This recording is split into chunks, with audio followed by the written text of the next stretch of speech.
joining us from the worldwide leader in sports right now to kick off hour number 2, right between Super Wildcard Weekend and the divisional playoffs, is Robert Griffin III. How are you doing, RG3? Hey, Rich, I'm doing great, man, and I appreciate that introduction, and really just being involved with you has been a blessing, whether it's Run Rich Run or you having me on the show. It's been a delight to really be a part of your world, brother. I appreciate you. Right back at you. And look for my call for April. We're gonna do the run again, Robert. So hopefully we can get you back so you can run even faster this time. That'd be a lot of fun, no doubt about it. Is even better. So let's just jump right into it. What's top of mind for you? I'm gonna, instead of asking you a direct question, what truly is at top of mind for you? It can be involving a playoff game, or what happened this weekend, or anything that's going on with players that aren't playing or hitting free agency. What do you think is top of mind for you, Robert? Yeah, Rich, I think you know where my mind is at, and I think everybody saw it on Monday Night Countdown, and if they didn't, it's just a conversation surrounding Lamar Jackson. I love everybody on our set, and when we have those conversations, we're not afraid to speak openly and speak freely.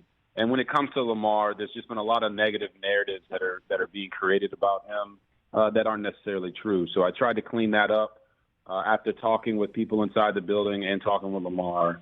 He didn't play in the game in the playoffs and hasn't played down the stretch of the last part of the regular season because he was injured. Grade 2 PCL injury. And he didn't go to the game because he was sick. He got examined. They diagnosed him as being sick, didn't want him to travel with the team, so he didn't travel. So it's not that he didn't want to be out there with his teammates. It's not that he wanted to be there to support them.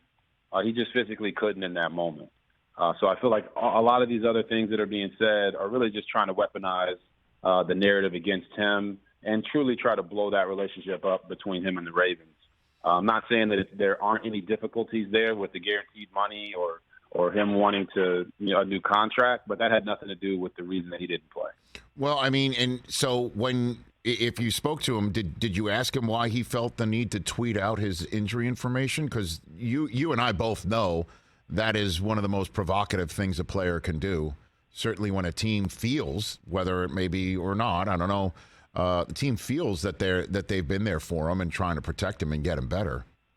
Robert. Yeah, listen. No coach loves it when players are putting out information that the team's not putting out. Right. But I've lived what Lamar is going through, so I can't speak for him in that regard. What I feel is that there was a lot of negativity going his way, and he just wanted to get it out there that, hey guys, I really am hurt. I'm really injured, and this is what's going on.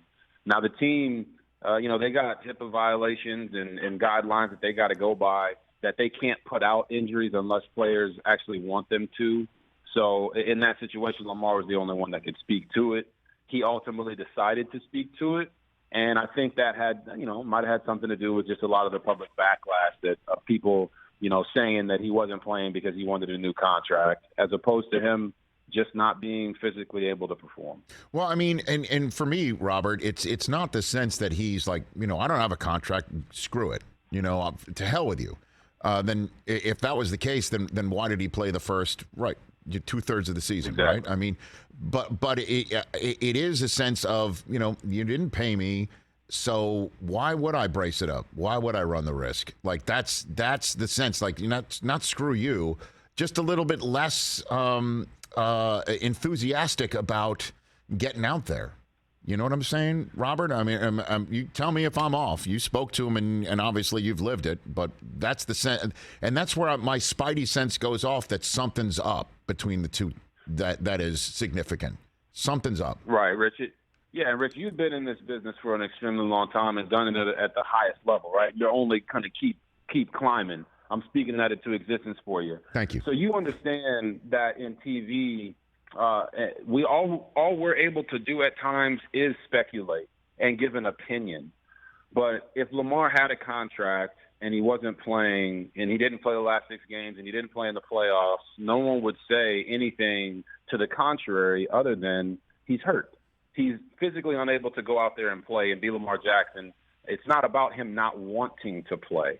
So now when you take the contract and you put that in there, I'm not saying that people can't feel that he's not playing because of his contract situation. What I'm saying is that's not a fact. That's an opinion. The fact is he's not playing because he's hurt. And that's where the whole conversation kind of went off the rails a little bit on our show, just because two things can't be true. He can't be not playing because he's hurt and also not playing because he doesn't have a new contract. It's one or the other. And I believe that he didn't play because he was injured. Robert Griffin III from the worldwide leader in sports, Countdown, and a college football analyst right here on the Rich Eisen Show. All right, let's just jump right into it here. And you tell me which team in the Final Eight would you put your Robert Griffin III marker on right now? Well, I mean, right now it's got to be the Kansas City Chiefs. Mahomes is going to win the MVP. Jalen Hurts would have won it if he didn't miss, a couple of games there down the stretch. But what Mahomes has done has been nothing short of amazing this year. After losing Tyreek Hill, they came out and they were, more efficient. They used more guys to be more prolific. And, they still have Travis Kelce. They still have a Hall of Fame tight end, Hall of Fame quarterback, Hall of Fame head coach. And it showed. What they were able to do and what he's been able to do has been amazing. Now, their defense hasn't been all that great, but they have difference makers on that front line with Chris Jones who can wreak havoc up front. So when I think about that would be the team. And it's not because they're playing the Jags, because I think the Jags are actually a really hot team right now and have a lot of belief in what they're doing. It's just they're going up against, the Kansas City Chiefs and a team that is primed to make another run towards the Super Bowl. Witnessing what you did Monday night, does that give you more confidence in the Cowboys, or you just feel that they did what they did to a lesser opponent finally, right? I mean, that's a team that was playing down to opponents that they are more talented than and can eviscerate like we saw on Monday night. Where do you stand on the Cowboys now, having seen what you saw? Yeah, Rich, I just imagine the load of pressure that was on the Cowboys going into that game, and the stakes playing against the 7-time Super Bowl champ and Tom Brady, the greatest of all time. A team that I picked the Bucs to win that game because I believed that they would figure it out like they had later in the year. So for the Cowboys to go in and for Dak to play the way that he played, I've never seen Dak play better, and it's because of the stakes. It's the best playoff game he's ever had in his career. And he was doing it after coming off a disappointing loss against the Washington Commanders in the last week of the season. I thought all of that combined gives me confidence. Like I said, I don't speak for myself. It gives me confidence that they can go and make a run towards the Super Bowl. They're just running into another team in the San Francisco 49ers that is the number one defense in the league. They pride themselves in running the football, and they've got playmakers all over the field on offense that give you nightmare matchups on the defensive side of the ball. I'm not saying that they can't beat the Niners. I think they can. And when Dak plays like that, I mean, he had a fire. He threw that touchdown that he threw where he scrambled around, and I think he threw it in the end zone to Dalton Schultz or one of the tight ends. He landed right in front of me and Booger McFarland. And the fire that he had on that play, that's the type of player that all the Dallas Cowboys want to rally around. That's the guy that everybody's been wanting to see more consistently from Dak. So if he plays like that, and I think it's very easily doable for him, he was dialed in and on fire, man, they could be really dangerous in the playoffs. So if you're hanging with Booger, then you must have seen Sapp and Brooks too, right? Oh, my goodness. Right. Oh, yeah, I definitely saw Sapp. How could you not see Sapp? Yep. I mean, Sapp and Booger and Brooks, those are some very prideful men with a ring on their finger from that place. No doubt about that. And so what's your best sense what happens with Brady, Robert? What do you think? Oh, man. If you took Brady's press conference and Aaron Rodgers' press conference, you would think, man, both of these guys are done, right? They're almost saying their farewells. But I think that's just the byproduct of being in that moment.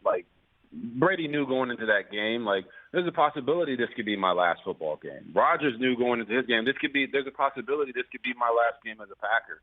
So I think they're just looking back on everything in that moment. They're disappointed with the result, and they want everyone to know that, they appreciate him and they appreciate the journey.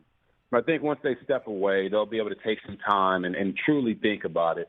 So for Tom Brady, like, this is his life. This is what he wants to do. He retired and came back because he realized he missed it. And he's been in the league for like 50 years, right? The guy still wants to play football. So I think if he is still dedicated himself to the game, I think there's a great chance that we see him continue to play. And I would love to see it because could you imagine? I mean, he threw it 66 times, Robert. He threw it and he's a 45-year-old guy who threw it 66 times. We will never see somebody his age throw for 21 more times than the number of years he's been on the planet. It's unbelievable what he does and what we take for granted. And the sign that I took that it could be his last game was the fact that his parents were in the tunnel. You know, his family was in the tunnel down there on the field. And I don't know how often that's happened. We had Rick Stroud at the Tampa Bay Times. He said he's never seen that before. Now, clearly his parents could have, take another trip next year to say goodbye to him if he has another final potential game. That you can't say that that's a definite, but, I'd love to see him play again. I would love to see him play again, and I'd love to see him with the weapons and give it one more shot. Because this just didn't feel like it. It just felt off from the minute they started playing football this year. To be honest with you. Yeah, I would even say, Rich, that his parents being there isn't necessarily a sign that it's over, but a sign that they realize that it could be over. Right. Brady understands like what's going on. But yes, they haven't looked like the Bucs all year. They just couldn't get it in sync. They couldn't get everything on the same page. The protection up front because of the injuries was a question. But Brady can still throw the football around. He can still throw the pill around. A couple of things got to happen. I do believe Gronk's got to come back. Brady needs Gronk. And if they can get healthy and stay healthy on the offensive line and have a running game, if he stays in Tampa Bay, they still have a really good chance to run it back one more time. But I don't think it's about those guys on the team wanting to get Brady another ring. The man's got 7 of them, right? I think they're going to try to convince him to come back because they want another opportunity to go get a ring with Brady. And I think that might be the selling point that they can get him to come back for. Last one for you, Robert Griffin III. You said earlier, if Dak can play like that, and then, you could clearly fill in the rest of the sentence. What about Daniel Jones? If Daniel Jones can play like that again, the analogy I used on the show on Monday, and there are numbers to support it, he looked like Kaepernick to me. He looked like the Kaepernick. Okay. He looked like the Kaepernick that showed up in Lambeau Field, in the NFC North back in the day. And as a matter of fact, he and Kurt Warner, prior to Daniel Jones, Cap and Kurt Warner were the only quarterbacks in the history of the NFL to win their first career playoff game with 375 or more offensive yards all by themselves. I don't know, man. Daniel Jones he looked amazing. How far do you think the Giants can go, Robert? Yeah, we talked about this on Monday Night Countdown. People are sleeping right now on Daniel Jones's dual threat ability. Yeah. So you talk about it 375 yards. Obviously, Cap did it a certain way. Kurt Warner did it a certain way. Well, Daniel Jones did it both ways, right? He 301 passing yards, 78 rushing yards. And right now, you can talk about all these, sayings or whatnot, but let Danny dime. That's not really him just drop back, pass it, and just picking teams apart. Like, it's his decision making, making sure he throws the checkdowns, getting the ball to the right guy, throwing it to the open guy. He's doing all that at an extremely high level. And then when it's not there, he's using his legs with urgency to get out of the pocket. And I think that's the biggest difference year to year for him. He's making great decisions, and he's running at the right times. And I think all the credit goes to Daniel Jones because he's been under fire all offseason and all year for his play, and he showed up big time this year for what was expected of him. And then also Brian Daboll, right? The fact that he came into New York with a roster that wasn't as talented as the one he had in Buffalo, and he was able to get the most out of it, right? He didn't complain. He just put a plan together to get the most out of his roster. It just shows you how much coaching matters. So Daniel Jones, you talk about if he plays like this, he's going to have to play like that and some to get a win against Philly because Philly is the better team all around, and they can beat you in so many different ways, even if the game gets ugly. But Daniel Jones, you could argue that he's made the the impression that he should be the guy moving forward based off the way that he's playing right now. So then here's my last question for you. The road team that will win this weekend, because it's a very rare occurrence to see a divisional round playoff be a complete home sweep. What do you have for me on that? Robert Griffin III. The road team, man, the Bills seem like a team of destiny, right? With everything that they've been through this year. Man. It'd have to be either the Cowboys or the Bengals, I feel like. But I'm not confident in any of those, Rich. I bet. I think the home teams this year are so strong, I wouldn't be surprised if it was a clean sweep. Okay. Robert, thanks for the time, as always. Really. Let me know whatever I could do for you, with you, anytime. You've got my number. Please do that. Let's chat soon. Appreciate you, Rich. God bless you. Right back at you at RG3Sticks on Twitter and Instagram. Catch the Rich Eisen Show every single day on the Roku channel, 12 to 3 Eastern, for free.